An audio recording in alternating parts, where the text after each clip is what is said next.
सापडली. रणांगणातला हा वाघ अलगदपणे जेरबंद झाला. साखळ दंडात बांधून महाराजांना मिरज, बत्तीस शिराळा, वांगणी मार्गानं औरंगजेबानं बहादूरगडला आणलं.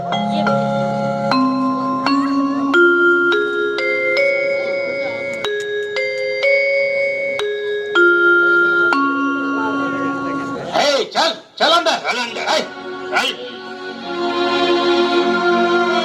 संभाजी, क्यों हमें इतना परेशान कर रहे हो? आखिर इसके बदले में तुम्हें भी कुछ मिलने वाला है. ये बात तुम समझती क्यों नहीं? वैसे भी आज नहीं तो कल तुम्हें हमारी बात माननी ही पड़ेगी, क्योंकि हम आलमगीर हैं.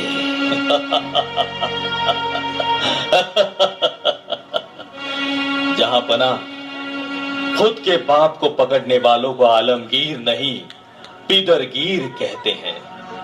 वैसे भी अगर आपकी याददाश्त अच्छी हो तो आप ये जरूर जानते होंगे कि जब मैं 9 साल का था तब मेरे पिताजी के साथ आपकी दारुखे सल्तनत से भाग गया था. आप हमें पकड़ नहीं सके, इसलिए कम से कम हमारे सामने खुद को आलमगीर ना कहे तो ही अच्छा, नहीं तो ये दुनिया में आपकी शेखी फिजूल हो जाएगी. खामोश!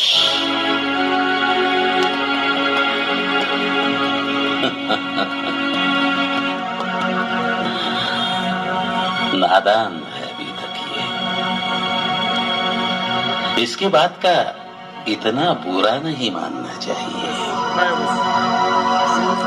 संभाजी, हम तुम्हें हमारा तख्त, हमारी सल्तनत और सबसे ज्यादा हमारी मेहर नजर भी तुमको पेश करने को तैयार हैं.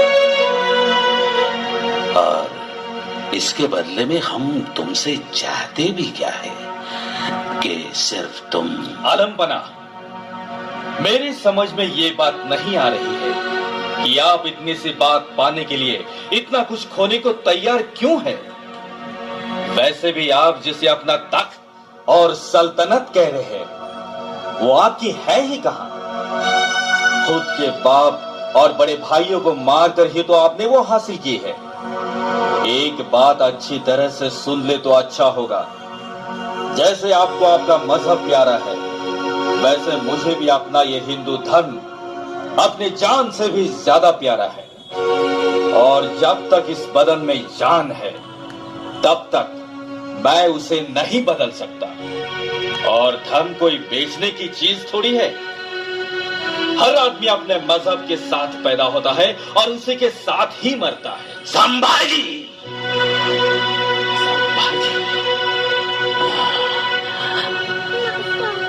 हम तो समझ रहे थे कि तुम बहुत अक्लमंद हो, लेकिन शायद हम गलत थे. वैसे भी लाखों के भूत बातों से नहीं मानते. हम तुम्हें आखिरी बार पूछ रहे हैं और हमें इसका जवाब चाहिए. ये हमारा हुक्म है. धर्म कवी कलश, काय विचार आहे तुमचा? तुमच्या मधल्या शीघ्र कवीला याच्यावरती एखादं कवन सुचतंय का? आणि सुचत असेल तर आम्हाला जरूर ऐकवा. यावन रावण की सभा शंभू बंध्यो बजरंग लहू लसत सिंदूर सम खूब खेल्यो रणरंग. जो रवि छवि दिखत ही खद्योत होत बदरंग जो तव तेज निहाके तख्त त्याजो औरंग. खामोश! क्या बक रहा है ये? आलमपना, बताओ क्या बक रहा है ये? आलमपना, आलमपना, वो कह रहा है कि जैसे रामायण में रावण के दरबार में हनुमान को पकड़ के लाया गया था, वैसे संभाजी को आज आपकी दरबार में लाया गया है. जिस तरह जिस तरह सिंदूर लगाया हुआ हनुमान लाल दिखता है, वैसे संभाजी महाराज भी लड़ाई के मैदान से आए हुए और वो भी जख्मों से बहते हुए खून के कारण हनुमान जी की तरह दिख रहे हैं। जिस तरह आसमां में सूरज आते ही छोटे छोटे दिए बुझ जाते, वैसे ही संभाजी महाराज का तेज देखकर आप भी तख्त त्याग रहे हैं। ये हमारी बेइज्जती है। जबान काट दो इस हरामजादे की और खत्म कर दो इसे। और संभाजी, तुम्हारी जिंदगी और मौत अब तुम्हारे खुद के हाथों में है। इसमें से तुम जिसे चाहो वो तुम्हें मिल जाएगा। और ये औरंगजेब का वादा रहा। ले जाओ इन काफिरों को हमारे सामने से।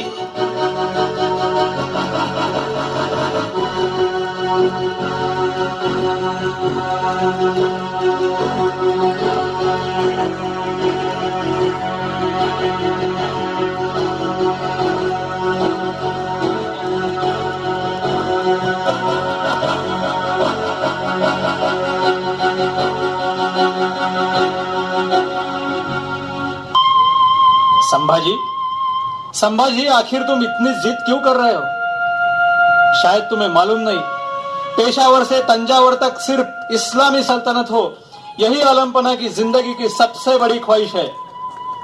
और अल्लाह की करम से ये जरूर पूरी होगी। मैं थूकता हूं ऐसे तख्त और सल्तनत पे जो मुझे धर्म बदलने पर मजबूर करे। तख्त के लिए अपना मजहब औरंगजेब बदलता होगा, हम नहीं।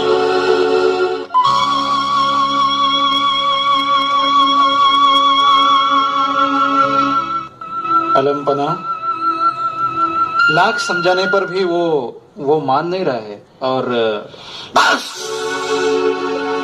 संभाजी के बारे में अब हमें कुछ मत बताओ। आखिर हमारी भी कोई इज्जत है। उस कमीने को ऐसी मौत दे दो कि आने वाली हर नस्ल की रूह कांप उठे और जमाना इस आलमगीर का खौफ अच्छी तरह से अपने दिल में रखे। फिर कोई चूहा हमारी सल्तनत से बगावत करने का ख्याल भी अपने दिल में आने से रोके। जाओ, कुछ भी करो, आंखें निकालो, नाखून उखाड़ दो, उसकी चमड़ी उछाल दो, उंगलियां काट दो। बस वो अपना धर्म छोड़ देना चाहिए। धर्म छोड़ देना चाहिए।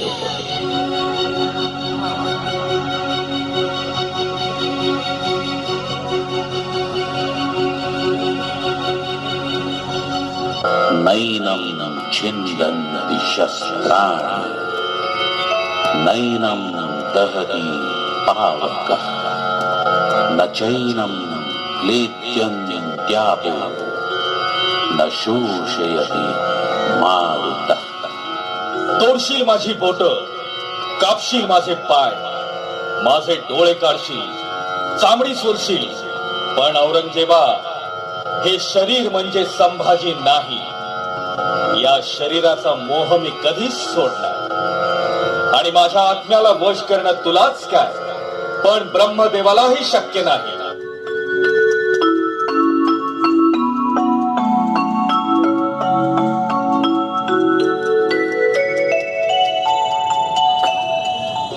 आलमपना, संभाजी मौत के दरवाजे पे खड़ा है। आपके बताए हुए सभी रास्ते हमने अपनाए, लेकिन आखिर तक वो अपनी जिद पे खड़ा है। क्या?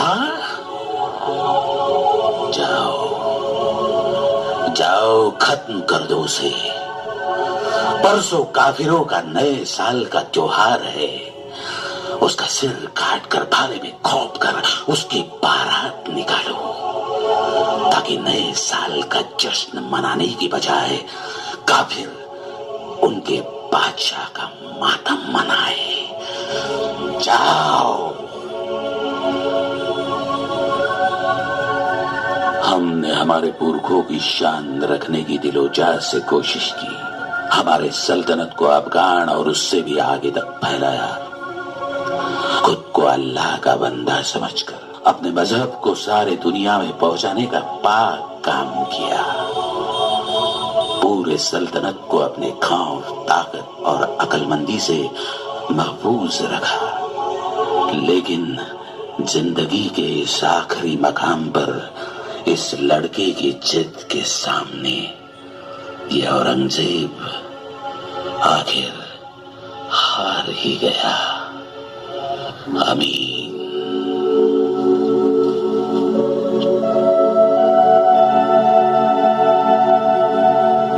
शेवटी औरंगजेबानं तुळापूरला संभाजी महाराजांचा शिरच्छेद करून त्यांचं मस्तक भाल्यात खोचून जोड्यांचा हार घालून ती गुढी म्हणून ऐन गुढीपाडव्याच्या आदल्या दिवशी सगळीकडे मिरवली।